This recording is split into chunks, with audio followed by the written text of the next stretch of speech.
Hello again.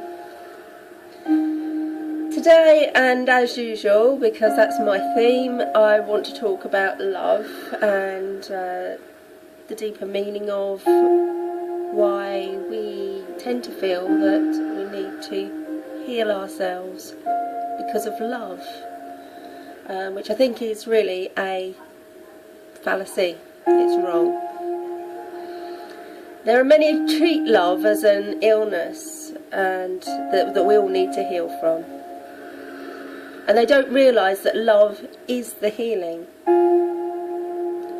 That to love more is the right thing to do, not to love less. You deserve the kind of love that you give to others. When people reject you, you feel that you must fill the gap. And often people do that by moving on to another person to get love from them. You can never do that by moving on to someone else. It doesn't work like that. You have to fill the gap with the love from yourself. And it's the same healing that is an inside job.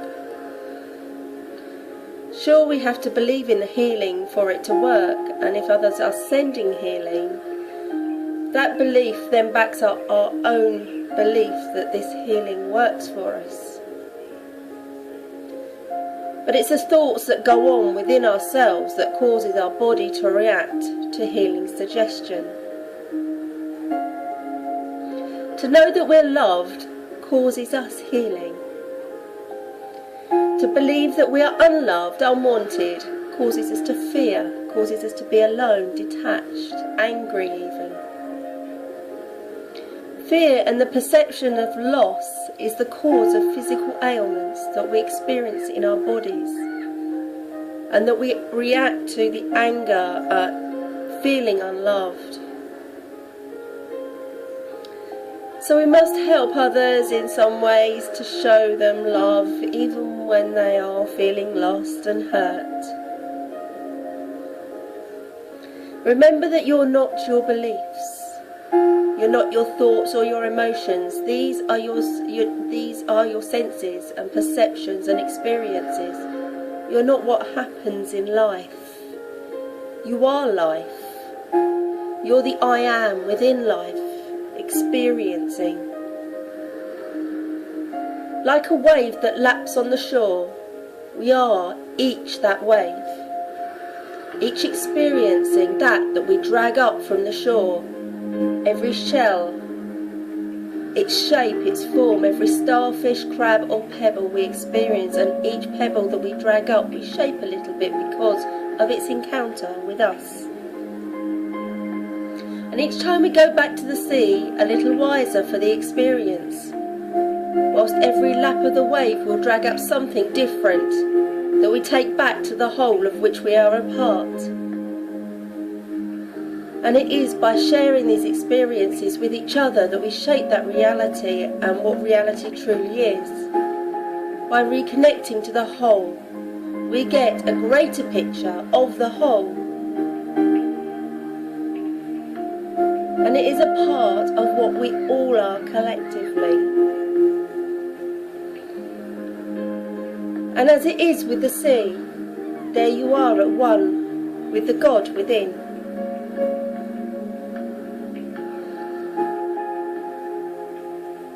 Because what you call God is the sum of all consciousness, and yet the whole is more than the sum of all its parts. God is more than the sum of all our personalities or souls, and yet all personalities are what God is. It's said that God made man in the image of himself, but God is not human. It's an energy that has passed through all stages of life or laps upon the shore. And here the Buddhist myth comes closest to approximating reality. He is not one individual, but an energy, Gestalt. Gestalt means a pattern of individual parts so unified as a whole that it cannot be described merely as a sum of its individual parts.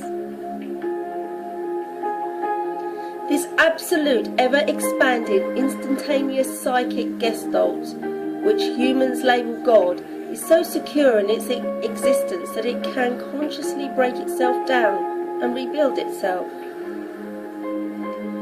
Its energy is so unbelievable that it forms all universes and becomes an energy within itself and behind all universes. All systems and fields, it is aware of every starfish which has washed up on the beach and which dies and turns into energy as we all do. There's a state of non-being, but none of nothingness, which is a contradiction in human terms. But it is a state in which possibilities and probabilities are known and anticipated, but blocked from expression. This creates a state of agony, which creativity originally was drawn. This is the reflection, as still seen and felt in humans today. Yet the agony itself was used as a means, and the agony itself served as an impetus, strong enough so that all that is initiated within itself the means to be. And it is this agony that pains us, and that we need healing from most, by the same purpose, by creating more love. It's us, not love, that creates this agony. Each self, you, is a part of all this, and all that is remains a memory of all states of being. Each minute consciousness is endowed with impetus towards survival, change, development and creativity.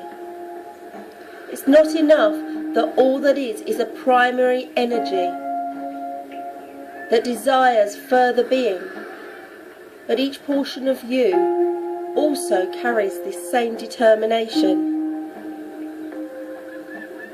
If, and this is impossible, all portions but the most minute last unit of all that is was destroyed, all that is would continue.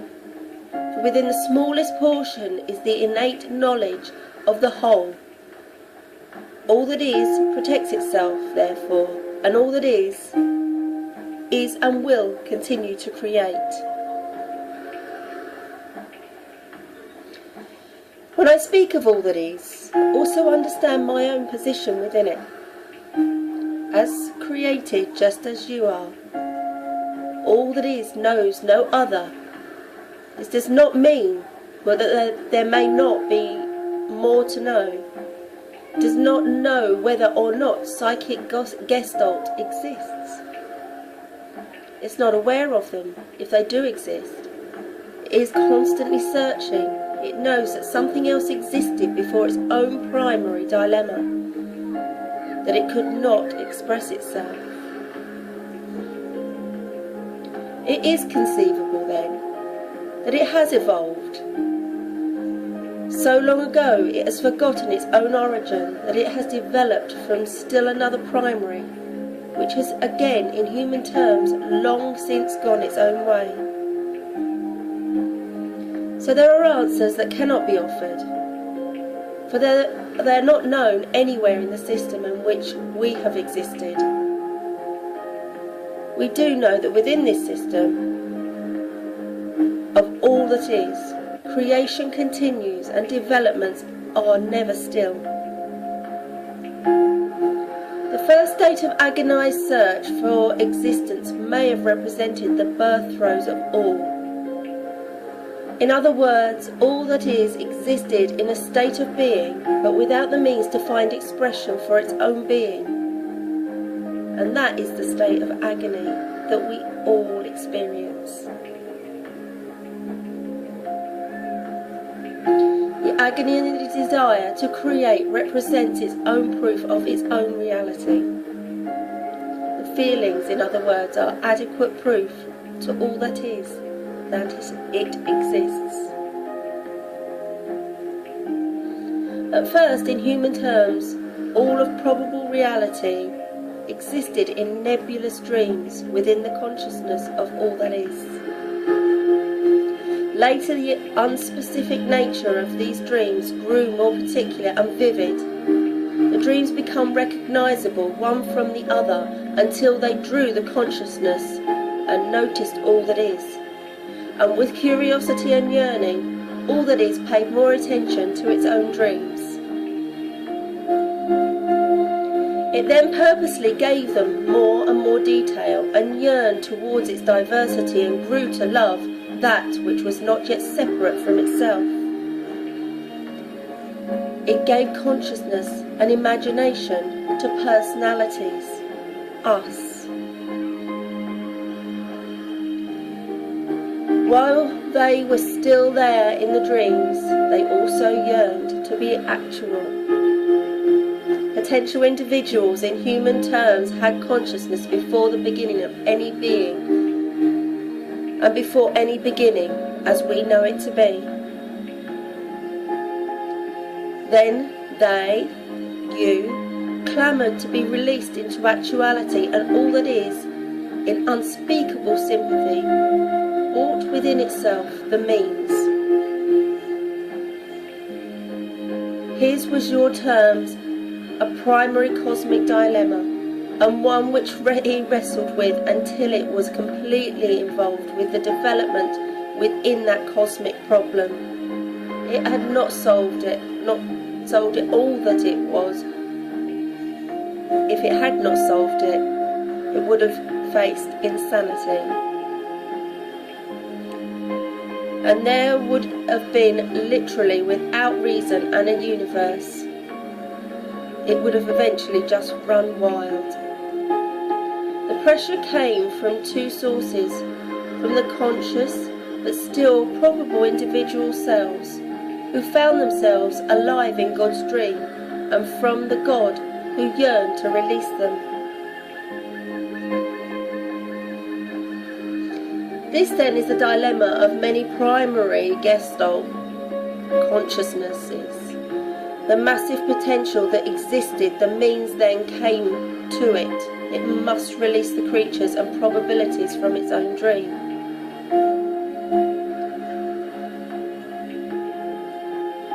All that is therefore lost a portion of itself in that creative endeavour. With its own longing, it let go of the portion of itself, and they, souls, were free. The psychic energy explosion in a flash of creation created the Big Bang. All that is loves all that has been created down to the last, for it realises the dreamness is his own, and the uniqueness of each consciousness which has been wrested from such a state and such a price. From itself and from its own state has given life to infinities of possibilities from its own agony. Yet all individuals remember their source and now dream of all that is, as all that is once dreamed of them. And they yearn towards the immense source and yearn to set it free and give it actuality through their own creations. These connections between you and all that is can never be severed, and its awareness is so delicate and focused that its attention is indirected towards a prime creator's love to each consciousness. Even this overall God is not static. Most of your God concepts deal with a static God. And here is one of the main theological difficulties. The awareness and experience of this Gestalt changes and grows. There is no static God. When you say, this is God, then God is already becoming something else. All portions of all that is are constantly changing, enfolding and unfolding. All that is seeking to know itself, constantly creating new versions of itself. For this seeking itself is a creative activity and is the core of all action.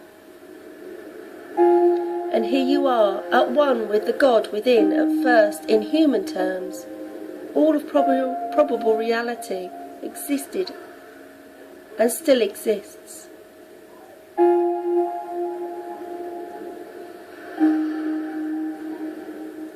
This then is the dilemma of all primary Gestalt energies. And it is rightfully jubilant and loving of itself, as you should love yourself, as this creation that has the ability to break out and create and change the things around you. And here you are at one with the God within. What you call God is all that you are.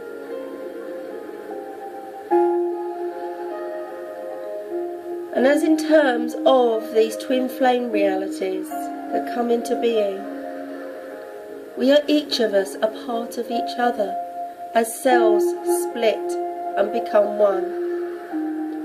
And thus twin flames are birthed from this one wave, destined to go back to the other before separately still connected they return to the shore.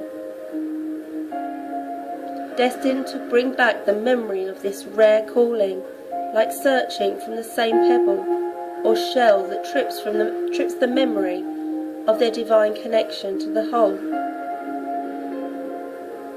But it can't let go, since these memories ensure that the whole remembers itself as the ultimate creator of joy and love, and is rightfully jubilant. A quote from a book, The Unapologetically You, Reflections on Life and the Human Experience by Dr. Steve Maraboli, I've just recently read. You're not a victim. No matter what you've been through, you're still here. You may have challenged, hurt, betrayed, beaten and discouraged, but nothing has ever defeated you. You're still here. You have been delayed but not denied. You're not a victim. You're a victor. You have a history of victory. Thank you once again for listening. With love from me to you, please remember, always see love.